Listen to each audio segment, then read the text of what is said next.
40 épisodes pour en arriver à ça. C'est parti. 40 épisodes, c'est énorme, hein? 40! Ça veut dire que depuis le mois de décembre, il y a eu 40 étapes sur cette petite Miata. 40 étapes. On ne voit pas le temps passer avec ce genre de projet. Donc, il y en a plein qui vont avoir 1 milliard de questions. Habituellement, je fais toujours une petite FAQ tous les 10 épisodes, mais là, on arrive sur un moment crucial, on va dire, sur la chaîne. Je vous en dis pas plus. J'ai pas envie de vous hyper, d'accord, mais vous me connaissez, vous connaissez la maison. Vous savez que maintenant, quand je parle, quand je dis que je vais faire quelque chose, généralement, c'est pas pour rien. Donc, je me suis dit, on va faire un bon topo de la MX5. Comme ça, vous savez exactement où on en est avec. Et puis, peut-être que certains d'entre vous ont des questions, où est-ce que j'ai eu telle ou telle pièce, etc. Comme ça, je vais pouvoir vous en parler. On va commencer directement par l'extérieur, puis l'intérieur, et puis à la fin, je vous parlerai un petit peu du moteur. Et on va faire ça très rapide. Du moins, je vais essayer parce qu'il y a beaucoup à dire sur cette voiture. Donc, avant même de commencer, je vais vous montrer ça. Donc ça, c'est une petite Clover Key que j'ai achetée pour ma MX5. Donc je vous laisse le soin de regarder la vidéo si ça vous plaît ou non. C'est une clé très spéciale, très rare, surtout avec le numéro 356, donc qui est vraiment dédié au MX5. C'est extrêmement dur de mettre la main sur cette petite clé et ma MX1 en a. Donc tu vois, avec le petit ruban avec écrit Speedy qui est le petit surnom de ma voiture. Donc là, ce qui va être le plus frappant sur sa ligne, ça va être les pop-up. On est d'accord, une MX5 sans pop-up. Bon, une NB, voilà, je trouve ça moins fun qu'une NA. Donc voilà, ce qui vraiment donne un petit rajout à la ligne, c'est les pop-up. Donc les pop-up, vous voyez ici, il y a des petits feux qui ont été modifiés par des halos. Donc quand tu mets les clignotants, évidemment, le halo clignote orange. Évidemment, il y a aussi les petits feux type US en plus pour que ça donne un petit peu de style.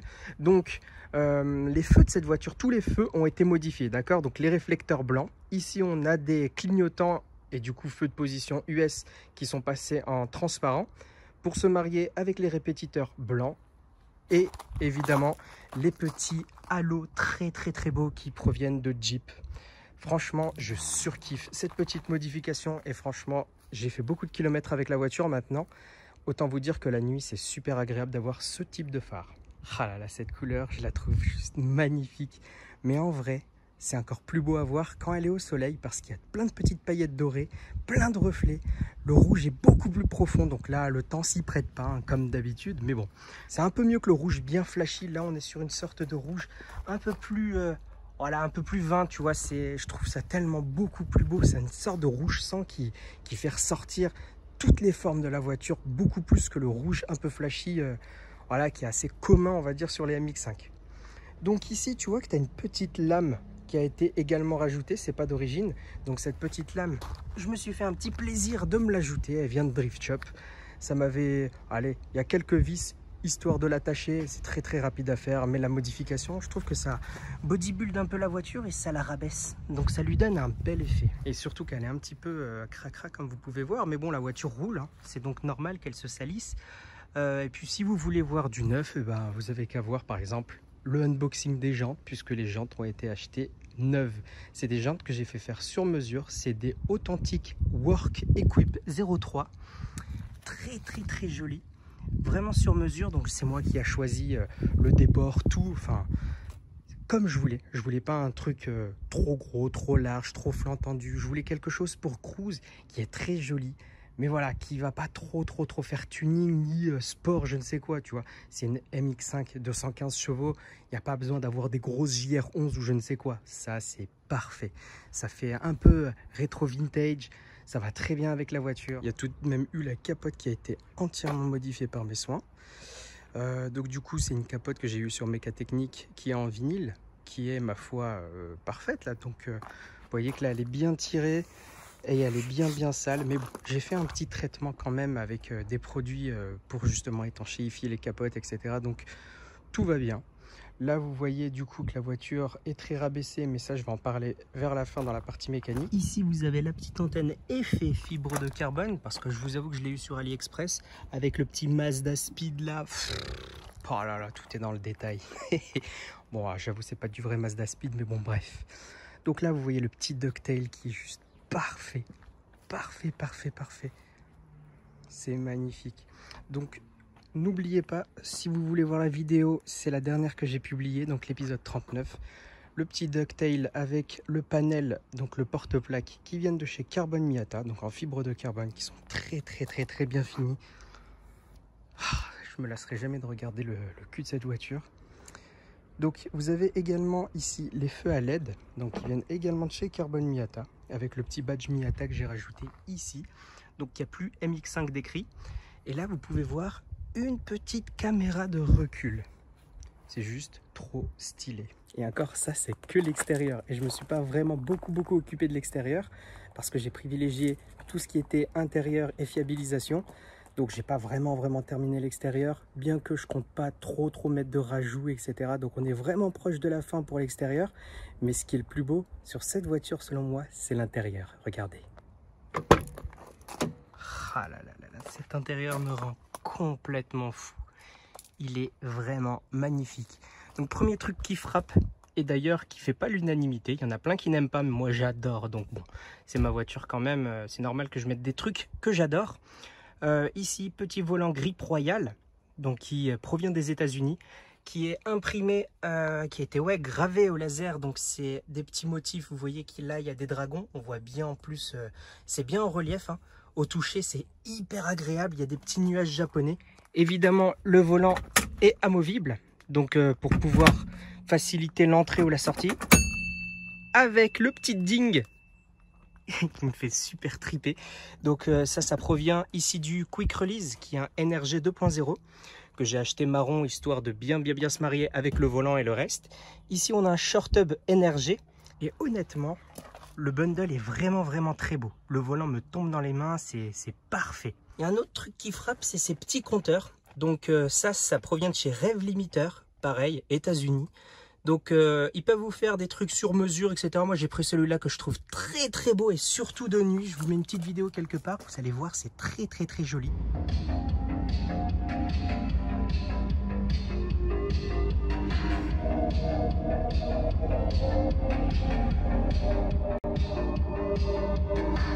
Le tout évidemment entouré de carbone, donc tout le carbone que vous allez voir là-dedans provient de chez Carbon Miata. C'est le seul fournisseur en qui j'ai confiance vraiment par rapport aux pièces d'intérieur parce qu'il fait du travail incroyable. Donc vous voyez, toutes ces pièces-là proviennent de chez lui, y compris ces pièces-là. Donc là, vous pouvez voir qu'il y a un petit cerclage ici en aluminium, histoire de bien finir parce que normalement ici c'est du plastique. Moi j'ai mis des cerclages comme ça, c'est beaucoup plus beau. Ces cerclages viennent aussi de chez Rev Limiter, mais je pense que vous pouvez en trouver un peu partout hein, de toute façon. Donc les eyeballs ici pareil viennent de chez IL Motorsport. Normalement c'est pas chromé, c'est en plastique, mais je trouve que ça finit trop mal par rapport au reste dans la voiture. Donc ici pareil, console en carbone, tableau de bord en carbone, planche en carbone, bon la totale hein. Ici on n'a pas lésiné avec le carbone. Donc vous pouvez voir aussi que le petit HVAC panel est accordé avec le compteur ici. Donc vous voyez il y a les petites étoiles et tout, c'est super stylé de nuit. Ici on a évidemment modifié du coup les boutons des pop-up etc parce que je trouve ça beaucoup plus beau que ce qu'il y avait. Il y avait deux gros boutons là, on dirait des boutons de Twingo phase 1 là qui étaient en train de sortir. Là ça c'est très esthétique par rapport à ce qu'il y avait. Donc ici le petit aimant pour tenir mon téléphone. Et pour terminer bien comme il faut la planche de bord, j'ai rajouté des manos à cet endroit là. Donc quand on allume, ah là là, ça fait toujours son effet hein. Alors le water temp n'est pas encore raccordé, il faut que je mette la masse. Je vous montrerai ça quand j'ouvrirai le capot un peu plus tard. Donc ces petits manos, je les ai achetés sur AliExpress. Ils font largement le travail, il n'y a pas besoin d'acheter des trucs qui coûtent ultra cher non plus. Ça donne juste le volt, la température d'huile, la température d'eau. Voilà, à savoir que pour la température d'eau, j'en ai un ici, c'est pour ça que je ne me suis pas hyper penché sur celui-là. J'ai ce qu'il faut ici. Enfin bon, bref. Je vais le raccorder quand j'aurai 2 minutes, parce qu'honnêtement, il n'y a que la flemme qui m'empêche de le faire, mais bon, bref. Donc sinon, à part ça, je voulais vous montrer du coup le petit écran ici. Donc il fait office d'ordinateur de bord, grosso modo. Ça va être là pour l'infotainment, parce que c'est raccordé aux amplis. Du coup, ça me permet d'écouter ma musique, d'aller sur Waze, il y a Apple CarPlay, il y a la totale dessus. Si je veux me brancher avec l'Apple CarPlay, ça se passe ici. On ouvre. Et ici, vous voyez, j'ai des petits câbles. Donc, j'ai un câble Quick Charging et un autre câble pour le petit Apple CarPlay ou Android Auto, etc. J'en profite pour vous montrer également ce petit truc. Donc là, ça, ces interrupteurs, en fait, c'est pour pouvoir baisser et monter les fenêtres des deux côtés. Alors, je suis allé dans le sud avec la voiture et je peux vous dire que ces petites pièces-là, en chrome, ça brûle. Y compris le pommeau de vitesse. Donc, je sais pas, c'est une bonne idée, c'est très esthétique, mais ça pique, hein. Donc, j'ai rajouté également ce petit... pour moi, c'est un vide-poche, hein, mais à la base, c'est un cendrier. Je trouve ça assez cool. Surtout que de nuit, en fait, ça s'allume ici. Vous voyez peut-être, il y a une petite lumière verte. Je trouve ça vraiment super bien fini. Sinon, concernant le soufflet, le petit frein à main et le soufflet de boîte de vitesse, ces trois pièces-là proviennent de chez IL Motorsport. Je crois, si je dis pas de bêtises, mon levier de vitesse également. Donc sinon, à part ça, vous voyez que tout le reste est en cuir molletonné comme ça. C'est juste hyper beau, hyper bien fini et c'est hyper bien rembourré. J'ai fait des kilomètres avec la voiture. Autant vous dire que j'ai tapé des 12 heures de route en une journée avec. Surtout quand je suis revenu de vacances. Franchement, vous n'avez pas le dos qui fait mal. Bon, ça fait un peu chaud parce qu'il y a beaucoup de cuir, mais ça va. Donc les portes ici, tout ce qui va être revêtement sur le côté, parce qu'il y en a également à cet endroit-là. Tout ça, même ce qu'il y a à l'arrière, donc tout ce qui est cuir beige provient de chez Carbon Miata, y compris tout ce qui est poignée, etc. Donc vraiment, je me fournis essentiellement chez lui. Et honnêtement, je trouve que ça finit hyper bien la voiture. C'est vraiment pour moi l'un des plus beaux combos qu'on puisse faire. Du rouge foncé, attention, si c'était du rouge un peu pétant, je pense pas que ça aurait été joli. Mais du rouge foncé avec ce petit beige comme ça là, c'est juste parfait. Moi j'aime bien surtout ce volant, ça rajoute une petite touche d'originalité, ça casse un petit peu l'intérieur. Vous voyez, j'aime pas quand il y a des jeux de couleurs trop définis, trop standards. Là ça casse le tout, donc c'est vraiment trop beau. Donc petite autoradio Atoto A6 Pro qui provient de chez Amazon, qui me sert justement pour écouter ma musique comme je vous disais. Je peux aller sur Discord avec et tout, c'est super cool. J'ai rajouté des petits trucs à la con. Par exemple ici il y a une prise 12 volts. Donc si le passager veut mettre son téléphone à charger, il y a un petit truc d'allume-cigare à l'intérieur. Moi de mon côté ici j'ai l'allume-cigare et j'ai en plus ici fabriqué un petit système. Donc vous voyez, rien de bien compliqué, hein. J'ai pris un port USB que j'ai raccordé. J'ai mis des fusibles et puis voilà, ça se branche et honnêtement ça recharge le téléphone très lentement, c'est pas du fast charging et je dirais plus même que ça le maintient quand vous êtes sur Waze plus un autre truc genre Discord ou un truc comme ça. Donc je sais pas, on va dire ça maintient la charge et puis ça s'allume. Voilà, donc j'ai rajouté aussi des boutons blancs. Je pense que je vais rajouter des petits trucs dessus. Donc je vais mettre sûrement des boutons. Ça, vous allez bientôt voir de quoi je parle. J'ai également rajouté les pare-soleil en deux parties, donc comme ça, qui proviennent évidemment de chez Mazda. Attention, on n'est pas sur le petit truc, le petit gadget à la con. Hein. C'est vraiment quelque chose qui est sorti d'origine. Vous pouvez voir aussi que j'ai modifié les petits boutons ici, donc du HVAC panel. Ces petits boutons, en fait, proviennent directement de chez JAS Performance.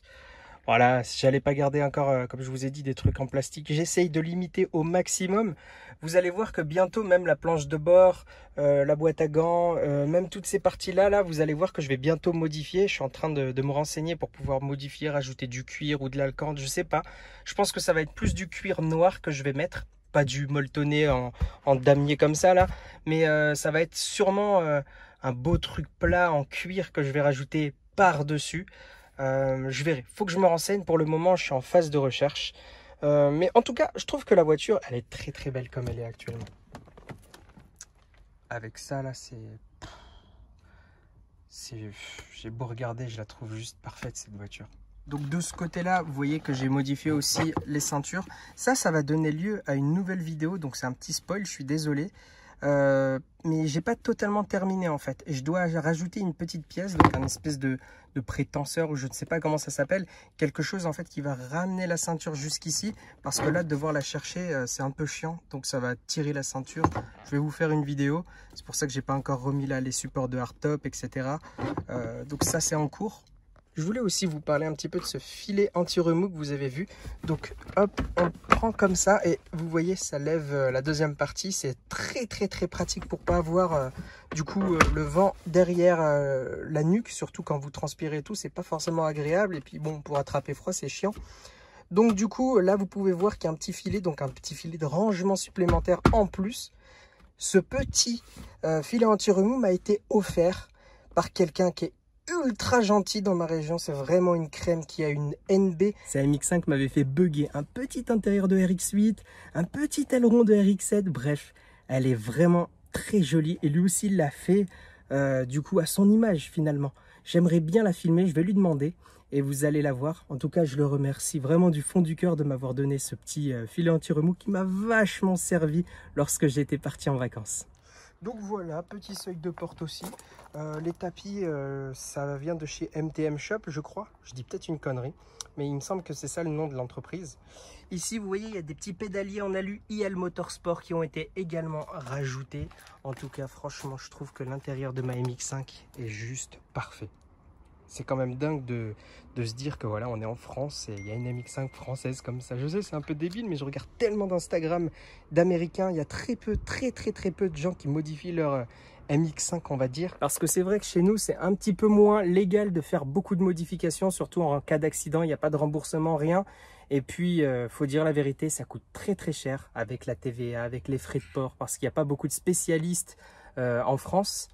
Je parle vraiment en termes de spécialistes pour les pièces aftermarket MX5. Il y en a quelques-uns, mais pas beaucoup. Donc si on veut avoir du choix, faut acheter ça loin et généralement, ça coûte cher. Donc ça expliquerait aussi cela. Et puis évidemment, il y a aussi beaucoup de puristes. C'est une voiture qui est passée en collection. Bon, il n'y a pas grande utilité de vous montrer le coffre, mais je vous montre quand même. Donc dans ce petit sac, je mets tous mes outils, histoire d'avoir de quoi me dépanner s'il y a un problème. Il y a un bidon d'huile, il y a un bidon d'eau, il y a la totale. J'ai pas envie de laisser tout traîner dedans, donc je mets tout dans un sac à dos et c'est le sac à dos de la MX5. Ça, ce sera la prochaine vidéo. Faut absolument que je vous en parle. J'ai trop. Bref, on va pas spoil. Donc ici, j'avais rajouté une espèce de petite plaque. Mais je l'ai retiré temporairement parce qu'en fait, je peux pas me voir ça en fait. Vous voyez, c'est sale. J'ai pas envie de faire un truc crade et camouflé, etc. Faut que ce soit propre. Surtout, faut que je traite cette partie de la batterie parce que je vous avais montré dans la vidéo que c'était un peu caca, hein, on va dire, avec la rouille. Donc, je vais d'abord devoir traiter tout ça. Ensuite, une fois que je vais traiter tout bien comme il faut, je vais essayer de faire un truc très joli au niveau de l'arrière. Et comme on dit, on garde le meilleur pour la fin. Là, c'est le moment où je vais vous parler de tout ce qui a été fait niveau fiabilisation, moteur, train roulant, etc. Comme ça, vous allez tout connaître sur l'extérieur, intérieur et le moteur. C'est parti. Donc là, on va commencer par la B-moteur et puis on va faire le tour de la voiture après. Donc là, vous pouvez voir que c'est plus vraiment d'origine. Mais je te rassure, il est plus proche de l'origine comme ça que d'une prépa ou un truc bizarre. Donc là, je vais t'en parler vite fait. Alors là, tu vois qu'il y a un petit riselant. C'est juste pour pouvoir bien rapprocher du coup le ventilo parce qu'en fait, il y a une vis qui a pété dedans. Normalement, j'ai vu avec Dynabuld, on va réussir à retirer la vis et en refoutre une, mais on a mis ça temporairement. C'est juste en plus au cas où. Bref, c'est du temporaire. Mais sinon, nous, ce qui va nous intéresser par au-dessus ici, le plus frappant, on va dire, c'est les durites. Mais il n'y a rien de ouf, hein. C'est juste des durites en silicone. Normalement, elles sont noires, les miennes sont rouges. Donc, elles viennent de chez Carbon Miata. C'est histoire de embellir un peu plus la B-moteur. Donc, tu vois qu'il y avait le faisceau là, de bougies Jackson Racing qui sont rouges. Donc, je me suis dit, allez, pourquoi pas tout mettre en rouge. J'aimerais bien passer le cache-culbu aussi couleur de la carrosserie en rouge. Ça aurait été hyper stylé. Donc, sinon, à part ça, qu'est-ce qu'il y a eu comme modification d'effectuer? Donc, les durites d'eau et de dépression d'air. Il y a eu le petit faisceau comme je vous ai indiqué. J'ai évidemment rajouté une plaque sandwich et ce petit truc ici pour pouvoir rajouter des sondes, histoire de les relier à mes manomètres. Il y a cette pièce aussi qui a été modifiée. Donc ça en fait c'est juste un petit capteur qui permet de connaître la température et d'activer les petits ventilateurs. Donc ça c'est tout neuf. Là du coup le ventilo s'active à la bonne température, ça c'est cool. Là vous voyez qu'il y a un radiateur Mishimoto, donc on n'est pas sur le Mishimoto d'entrée entre guillemets, même si les Mishimoto sont excellents. Il y a deux types de radiateurs Mishimoto pour les MX5, donc les Mishimoto classiques et les X-Line. Les X-Line c'est mieux quand on a une prépa. Ça, je vous en parlerai un peu plus tard. Pourquoi j'ai choisi celui-ci, c'est tout simplement parce que voilà, je veux pas de problème de chauffe sur le court, long, moyen terme, peu importe. Et je me dis, on sait jamais. Si un jour j'ai envie de faire une grosse prépa, bah il n'y a pas besoin de remplacer ça. Donc c'est livré évidemment avec le petit bouchon 1,3 bar, il me semble. Ici, deuxième truc qui frappe dans ma B-moteur, c'est l'admission, d'accord? L'admission, elle est en dessous ça. Donc c'est un cône, c'est du KN, je crois que c'est du 57i. Avec un petit cache ici, histoire qu'il ne se salit pas. Hein. Je pense pas que ce soit un vrai pare-chaleur. De toute façon, je ne l'ai pas acheté cher, je l'ai eu sur Ali, si je dis pas de bêtises. Ici, on a une cloison qui vient de chez Jas Performance, avec en plus un petit pare-chaleur d'origine. Donc là, on est bien cloisonné. Je suis en train de voir pour pouvoir passer un boa parce que j'ai un petit boa que je dois passer pour rapporter un peu d'air frais. Je pense que je vais essayer de trouver un moyen de le passer par là ou quelque part pour pouvoir donner de l'air frais en plus. Mais là, franchement, l'admission comme ça, c'est super. Franchement, je ne suis pas à courir après les chevaux. Hein. C'est une NA 215 chevaux, donc j'en ai rien à foutre de perdre un ou en gagner 2 chevaux. Tout ce que je ressens, c'est que sur la pédale, il y a un peu plus de couple, il y a du bruit qui vient vers l'avant, c'est juste nickel. Et surtout que je vais plus perdre d'argent avec les filtres. Et c'est très facile. Vous voyez, il y a juste à retirer les petites pattes ici, dévisser là, et hop, on peut nettoyer très rapidement, très facilement. Donc sinon, petite modification, seulement les connaisseurs ont pu s'en apercevoir parce que c'est hyper discret, c'est ce petit boîtier. Je vais vous en faire une vidéo très bientôt. Ce petit boîtier, c'est vraiment le fun. Mais vraiment, quand je vous dis le fun, c'est un truc de dingue. Je vais bientôt vous faire une vidéo, ce sera dans les toutes prochaines d'ailleurs. Sinon, à part ça, au niveau moteur, je pense que on est plutôt dans le stock, hein, honnêtement. Le seul truc, on va dire, plus mécanique que j'ai effectué, ça se trouve plus là du coup, ça va plus être dans les trains roulants. Donc là, comme vous pouvez voir, on est sur des EBC. Donc j'ai modifié également le freinage. On est sur du coup des disques rainurés, perforés, tout ce que vous voulez. Donc c'est vraiment assez sympa pour le freinage. C'est super cool, le feeling est vraiment bien. Ici vous voyez que les petites plaquettes sont vertes parce qu'on est sur du green stuff de chez EBC et les étriers sont neufs. On est chez Budwig. Évidemment les 4 étriers sont neufs. Là, j'ai voulu repeindre un petit peu, mais bon, j'ai pas terminé tout simplement parce que finalement, je me suis dit, avec le rouge, vu que les jantes sont comme ça, je suis pas sûr de surkiffer. Donc, je pense que je vais poncer et laisser la couleur d'origine, vous voyez, en fonte comme ça, apparente. Je trouve ça assez sympa finalement. Donc bon, sinon, comme je vous disais, 4 étriers neufs, Budwig, avec évidemment les petits disques aussi à l'arrière. Ce que j'ai changé également, c'est les durites. J'ai mis des flexibles aviation, d'accord, de type Goodridge, qui proviennent de chez Drift Shop. J'ai également fait restaurer également les petites canalisations de frein, comme ça au moins on est sûr d'avoir quelque chose de quali de chez Quali. Et aussi, comme vous pouvez voir ici, le fit est vraiment très beau sur ma voiture, donc je vais vous montrer aussi l'avant. On est sur des fits de doigts, ça passe pas. On est sur un beau fit. Personnellement, j'adore moi ce fit. C'est tout simplement parce qu'on est sur du T-in. Donc, c'est des T-in avec des petits réglages par le haut, vous voyez. Donc, franchement, ça fait le café. On est sur du Street Advance Z, si je dis pas de bêtises. Moi, personnellement, ça me va très bien pour ce que j'en fais. Alors là, c'est une voiture qui est censée juste rouler de temps en temps en mode chill, etc. quoi. Je suis pas là pour faire du circuit avec. C'est pas la bonne voiture pour ça. Donc voilà, ça c'est la petite modification qui est très importante pour moi quand même. Avoir quand même une voiture basse pour avoir, on va dire, un bon comportement sur la route. Mais il y a encore plein de choses qui doivent arriver. Là, je vous montre ça en vitesse, histoire que vous sachiez où on en est jusqu'à aujourd'hui. Mais il y a encore plein de choses qui doivent être faites, que ce soit au niveau moteur, un petit peu au niveau de la carrosserie, etc. Il y a eu également un nouvel échappement qui a été mis, qui sonne hyper bien. Donc ce petit échappement, c'est un MX5 Parts en inox qui marche ma foi super bien. Il y a des petits retours, il est beau, il est discret. Surtout, je voulais pas de sortie, je voulais rester le plus proche de l'origine. Puis ma foi, je pense qu'on a fait le tour. Il y a le petit bocal ici qui a été rempli de liquide de frein, on a fait la purge, etc. Donc je dis on, la plupart des installations, donc concernant le moteur, hein, je parle. Donc le radiateur, plus les petites durites, plus d'ailleurs la courroie de distrib qui a été refaite à neuf. Ici on est sur du NPS avec une pompe à eau Aisin toute neuve, avec la courroie accessoire, galet, etc. Tout le tintouin qui va avec. Tout ça, ça a été fait directement chez un pro, donc chez Dynabuild, qui ont bien bossé sur la voiture, parce que bon, je l'ai roulé plus de 1000 km, même plus de 2000 km depuis que je l'ai ramené, et aucun souci à déplorer, rien du tout. Il y a juste un petit truc qu'il faut que je regarde, c'est parce que je crois qu'il y a en dessous au niveau de la voiture, j'ai frotté quelque part, et j'ai l'impression qu'il y a un petit bruit, il y a une sorte de petite vibration, mais j'ai bien l'impression que c'est le pare-chaleur des catalyseurs, qui était d'ailleurs en très mauvais état, donc je pense que là, ça l'a un peu achevé. Donc je vais voir ce que je vais faire tout simplement.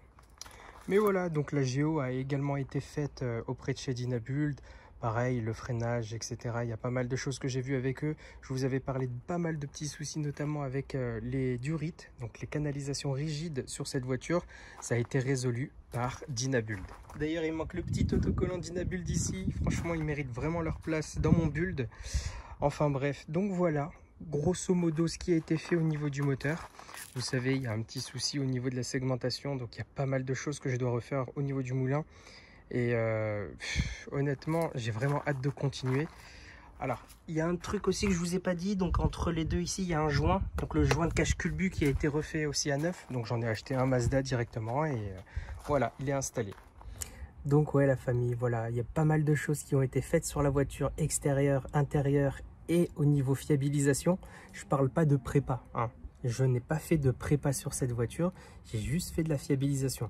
Donc un gros radiateur, c'est toujours mieux que ce qu'il y avait d'origine. J'avais le radiateur d'origine qui avait 30 ans et qui tirait la gueule. Les durites, etc. Bon, c'est une voiture quand même qui est assez vieille. Et finalement, l'ancien proprio n'a pas beaucoup roulé. Je sais qu'en 2 ans, il avait fait une centaine de kilomètres. Donc c'est pas terrible pour la courroie, c'est pas terrible pour les joints, etc. Donc j'ai préféré, voilà, restaurer. J'ai pas fait de prépa, hein, vraiment. Je le dis encore et encore. C'est vraiment quelque chose de fiable. Donc c'est un moteur que je peux utiliser au quotidien. Je peux taper dedans. Je suis sûr qu'il va pas chauffer, lâcher. Il n'y a rien, il n'y a pas de souci. Tout ce que je dois faire maintenant, c'est m'occuper donc cette segmentation qui risque d'apporter des problèmes à l'avenir, même si pour le moment, la voiture elle a 140 000 km. Hein, elle n'est pas hyper fatiguée. C'est un début de segmentation qui commence à être vraiment très fatigué. Donc là, je préfère m'en occuper maintenant plutôt qu'avoir des problèmes à l'avenir. Donc ça, vous allez le voir très bientôt. Et je ne sais pas si je vais en profiter pour faire une prépa ou non. Tout ce que je peux vous dire aujourd'hui, c'est que ouais, il va y avoir du très lourd sur la chaîne. Comme je vous dis, je vous hype pas. Hein. Je vous dis juste, même pour moi, hein, je sais exactement ce qui va se passer là dans les prochains jours. Donc je peux vous dire qu'il va y avoir du très lourd, que ça soit pour la Miata, mais pas que. Enfin bref. Donc voilà la famille, j'espère que ce petit condensé vous a plu. Ce qu'il faut retenir, c'est que la voiture, je l'ai faite moi-même, d'accord, à 95%. Les 5% restants ont été faits par Dynabuild. La voiture, sinon, elle n'a pas connu de garage. Hein. Honnêtement, à part allez, les consommables, genre les pneus. Voilà, j'ai mis les pneus sur les jantes chez Noroto. Mais à part ça, concrètement, la voiture n'a pas connu de garage. Tout a été fait par moi. Ça veut dire que si un jour vous avez envie de vous lancer sur une restauration, donnez-vous du temps, donnez-vous un peu de budget. Même si vous êtes néophyte, vous pouvez le faire. D'accord? Que vous soyez jeune, que vous soyez vieux, peu importe, vous pouvez le faire. N'importe qui peut le faire. Il y a pas mal de théories et surtout beaucoup de pratiques maintenant. Donc voilà, je sais de quoi je parle, je comprends bien le concept du moteur thermique, je comprends bien en plus tous les trucs périphériques avec, donc les durites, les trains roulants, l'intérieur, même l'électrique. Je commence à me brancher, sans faire de jeu de mots, avec le faisceau, etc. Tout a été fait par mes soins. D'accord, je suis informaticien, je ne suis pas mécano, je vous le rappelle. Donc, c'est pas quelque chose de bien compliqué à faire, mais vraiment, il faut investir du temps et de la passion. D'accord, donc c'est voilà, une petite vidéo juste pour vous rappeler que voilà, n'importe qui peut le faire. Si vous avez la passion, si vous voulez une MX5, si c'est votre rêve, bah, vivez-le à fond avant que Malheureusement, les normes de pollution nous l'interdisent. Et surtout, vu la cote montante des NA, profitez-en. C'est maintenant ou jamais. Honnêtement, c'est maintenant ou jamais. Épisode 40. Putain, je vous remercie vraiment de me suivre depuis le premier épisode pour certains. Et puis, merci à tous ceux qui me rejoignent entre-temps. Hein. Franchement, vous, je vous oublie pas. Il y a aussi beaucoup de personnes qui me regardent sans être abonnés, qui sont quand même là relativement souvent et qui regardent beaucoup de vidéos. Merci également à vous. Donc merci à tous de me suivre depuis si longtemps. Et tout ce que je peux vous dire, c'est que vous n'êtes pas prêts. Vous n'êtes vraiment pas prêts. Vous allez voir ce qui va arriver sur la chaîne. Ça va être frais. Ça va être du You You GMR. Et je pense que ça va vous plaire. Préparez-vous la famille. Sur ce, merci à tous d'avoir regardé la vidéo. Je vous dis à bientôt. Mais surtout, abonne-toi.